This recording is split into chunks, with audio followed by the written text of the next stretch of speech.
Bonjour les amis, ici Stan Carré, sophrologue et coach en développement personnel. Alors excusez-moi pour le vent, je suis en bord de mer, le décor est joli, mais il y a un peu de vent des fois. Dans cette vidéo, je vais répondre à une question que vous m'avez souvent posée en consultation de coaching ou sur YouTube. C'est pourquoi est-ce que le pervers narcissique n'est jamais puni quand il vous fait du mal?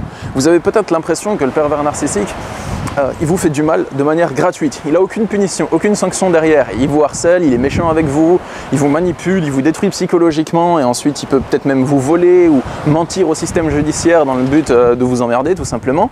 Et vous vous demandez des fois, mais pourquoi est-ce qu'il n'est jamais puni? Comment ça se fait qu'il s'en tire si bien?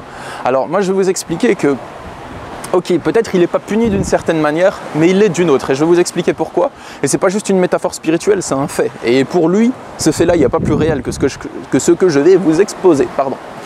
Bref, souvent, vous avez l'impression que le pervers narcissique n'est pas puni par la justice, parce qu'il vous fait du mal en cachette, il arrive à masquer ses actes, personne ne capte dans votre entourage ses agissements parce qu'il vous manipule, il fait les choses trop bien, il est trop ingénieux là-dedans.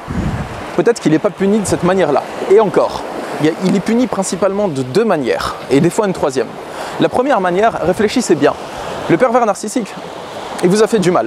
Quand vous avez été à son contact, vous avez souffert. Pourtant, vous l'avez supporté de l'extérieur. C'est-à-dire, vous n'étiez pas dans lui. Enfin, des fois, bon, bref.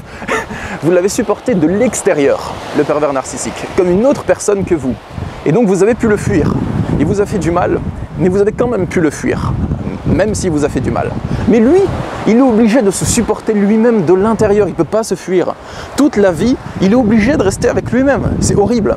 La pire punition qu'il puisse avoir, le pervers narcissique, c'est le premier niveau, c'est ça. Après, je vais vous en expliquer deux autres. La pire punition, c'est qu'il est obligé de se supporter lui-même. Il ne peut pas fuir. Vous vous dites, peut-être il m'est arrivé une aventure horrible, j'ai été pendant plusieurs années ou plusieurs mois en contact avec un pervers narcissique, j'arrive pas à l'oublier, je souffre, tout ça. Je vous comprends les amis, je sais que c'est pas facile à vivre sur le coup. Mais lui, c'est encore pire que vous ce qu'il vit, parce qu'il est obligé de se subir lui-même tout le temps. Et ça, c'est horrible. Imaginez que vous êtes comme lui. Il n'a aucun avenir à long terme, il n'a aucune vision des choses à long terme. Il a une vision des choses à court terme et à moyen terme. C'est pour ça qu'il arnaque et qu'il triche avec tout le monde. Si on a une vision des choses à long terme, c'est logique qu'on ne va pas faire que du vol, de l'arnaque, de la triche, de la manipulation, parce que après les gens nous fuient et se retournent contre nous. Donc notre vie elle devient vide et on se fait que des ennemis ou des gens qui ont peur de nous. Donc ça c'est pas une vie, c'est une vie vraiment déplaisante. Si on a une vision des choses à long terme, on est un peu plus sympa avec les gens pour se créer des bonnes relations tout simplement. Lui, vous avez l'impression que peut-être si vous avez un ou une ex-perverse narcissique qui se pavane avec sa nouvelle conquête ou qui fait sa nouvelle vie sans vous et qu'il est heureux, bah, s'il ne s'est pas remis en question après votre relation, il est condamné à répéter le même schéma. Donc déjà intérieurement, il est très difficile à vivre pour lui-même parce qu'il a plein de colère, plein de haine, de rage. Il est dans un délire, il a des illusions, il a une vision du monde qui ne colle pas avec la réalité. Donc il a d'énormes peurs et des angoisses très profondes, même s'il fait tout pour vous le masquer et qu'il vous dit peut-être « je n'ai jamais peur, j'ai pas peur de ça ». Si c'était vrai, il ne serait pas obligé de le préciser, croyez-moi. Quelqu'un qui n'a pas peur de quelque chose, il n'est pas obligé de vous le rappeler tout le temps pour que vous le croyiez. Ça se voit dans son attitude et dans sa façon d'être. Du coup, le premier niveau, c'est qu'il est puni simplement parce que tous les jours, il doit se supporter lui-même. Deuxièmement, il répète sans cesse le même cycle. Sa vie, c'est une répétition du même cycle et il n'en tire aucune leçon, contrairement à vous. Vous, je sais que si vous avez une relation avec un pervers narcissique ou plusieurs pervers narcissiques dans votre vie, peut-être vous pouvez vous dire « mais comment ça se fait que j'attire des pervers narcissiques? Comment faire pour ne plus en attirer ?» Du coup, vous vous posez des questions, vous vous remettez en question, vous travaillez sur vous. Bah lui, il ne le fait pas ça. Il ne se dit pas pourquoi toutes mes relations de couple sont ratées. Pourquoi est-ce qu'il y a des embrouilles dans toutes mes relations? Est-ce qu'il faudrait peut-être que je sois plus gentil? Non, il ne se dit pas des trucs comme ça.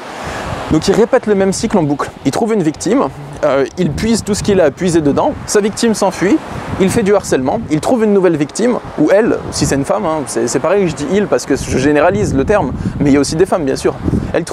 Il ou elle trouve une nouvelle victime, sa nouvelle victime est à fond dessus, le pervers narcissique puise toutes les ressources de sa victime, elle s'enfuit, et petit à petit, mais il répète le même cycle. Donc ça c'est la deuxième chose pour laquelle il est puni. Peut-être que sur le court terme et le moyen terme, il semble ne pas être puni, je vous l'accorde, bon quoique il doit se supporter, mais sur le long terme, déjà, sa vie c'est une répétition du même cycle et c'est terriblement horrible, surtout que ce même cycle c'est pas un cycle plaisant, c'est un cycle de souffrance. La troisième manière dont il est puni, c'est que, comme le dit Bouddha, il y a trois choses qui ne restent pas cachées bien longtemps. La lune, le soleil et la vérité. La vérité finit toujours par ressurgir. Ok, il peut vous manipuler pendant quelques mois, personne ne le capte. Mais au final, les gens ils commencent à parler de lui. Parce que quelqu'un qui a un comportement pervers narcissique, il n'est pas juste avec vous, il est avec tout le monde. Il est au travail, entre amis, dans la famille, tout ça. Donc petit à petit, ça commence à se savoir au travail, dans son cercle social, ses ex rentrent en contact, des choses comme ça. Et les gens ils finissent par le voir pour ce qu'il est vraiment. Ça se fait pas forcément au bout de plusieurs mois, des fois ça se fait au bout de plusieurs années.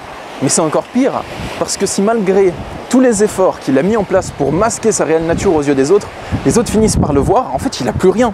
Parce qu'il a construit son image sur l'image, il a construit son bonheur sur l'image qu'il donne de lui aux autres. Donc à partir du moment où les autres ont une image négative et réelle de lui, et bien tout s'effondre parce qu'il n'a pas de relation, il n'a pas de vraie relation. Son bonheur, c'est pas d'avoir des vrais potes et de passer des bons moments avec ses vrais potes. C'est pas d'avoir un travail qui déchire, c'est pas d'avoir une chérie ou un chéri, c'est pas de s'investir dans des projets qui sont éclatants et tout, non. C'est l'image qu'il donne aux autres. Mais avec tout ce qu'il fait de mal autour de lui, son image, elle s'effrite avec le temps et à la fin, il se retrouve avec plus rien. Donc ça, c'est la troisième manière dont il est puni. Et des fois, au niveau de la justice, ça finit par se savoir. Hein. Peut-être que pour vous, ça va être difficile, mais après, pour sa prochaine conquête, ça sera, enfin pour la prochaine personne à qui il va causer du tort, et les prochaines, ça va finir par faire des répétitions, et ça va finir par se capter, croyez-moi. Et même si ça ne le fait pas, il est déjà puni de 3 précédentes manières que je vous ai exposées, et celles-là, elles sont bien réelles. Donc voilà, si ça peut vous rassurer, vous n'êtes pas le seul à souffrir dans la relation avec un pervers narcissique. Si cette vidéo vous a plu, je ne sais pas si j'ai eu un bon cadrage, je n'étais pas tout le temps à contre-jour, mais si je me mets là, j'ai le soleil dans la tronche. Si cette vidéo vous a plu, n'hésitez pas à la partager sur les réseaux sociaux pour aider vos potes qui seraient en relation avec un pervers narcissique. Ou vous abonner à ma chaîne YouTube pour ne pas manquer mes prochaines vidéos sur les pervers narcissiques, sur le développement personnel, sur la gestion des émotions ou de la sophrologie des fois. Et aussi, sachez que je suis disponible pour des consultations de coaching en développement personnel. Je consulte par Skype, par téléphone ou par Messenger. Vous pouvez me contacter, il y a le lien dans la description de cette vidéo pour prendre rendez-vous avec moi.